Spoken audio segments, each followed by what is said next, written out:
സർവസൗന്ദര്യങ്ങളും നിറഞ്ഞ മാതാവായ കന്യകയെ, നിന്റെ പുകഴ്ചകളെ വർണ്ണിക്കുവാൻ ആർക്കു കഴിയും? നിന്നിൽ നിന്ന് ജനിച്ച ഞങ്ങൾ രക്ഷിതാവായ മസിഹ തന്റെ രക്ഷാകരമായ മനുഷ്യാവതാരത്താൽ പാപാന്തകാരത്തെയും വിനാശകരമായ മാർഗഭ്രംശത്തെയും ഞങ്ങളിൽ നിന്ന് നീക്കിക്കളഞ്ഞു. ആകയാൽ ജീവന്റെ ഉറവിടവും രക്ഷാപ്രഭാവവും അനുഗ്രഹീത വയലും സ്വർഗത്തിലേക്ക് കയറ്റുന്ന ഗോവണിയുമായി നിന്നെ ഞങ്ങൾ അറിയുന്നു.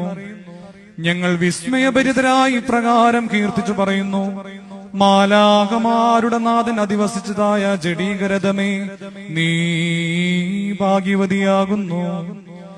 അത്യുന്നതൻ എവിടെ നിന്ന് പ്രത്യക്ഷപ്പെട്ടുവോ, ആന്തരീയം ഉൾപ്പടർപ്പും പെട്ടകവുമേ, നീ ഭാഗ്യവതിയാകുന്നു.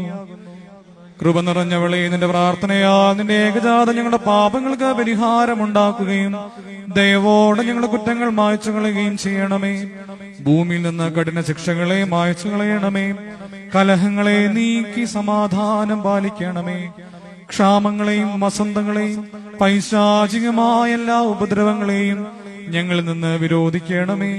ബലഹീനരായ ഞങ്ങളോട് കരുണ ചെയ്യണമേ. ഞങ്ങളുടെ ഞെരുക്കങ്ങളെ ഇല്ലാതാക്കണമേ. ഞങ്ങളുടെ പരേതര യെരൂശലേം ഭവനങ്ങൾക്കും അബ്രഹാമ്യ മടികൾക്കും യോഗ്യരാക്കണമേ.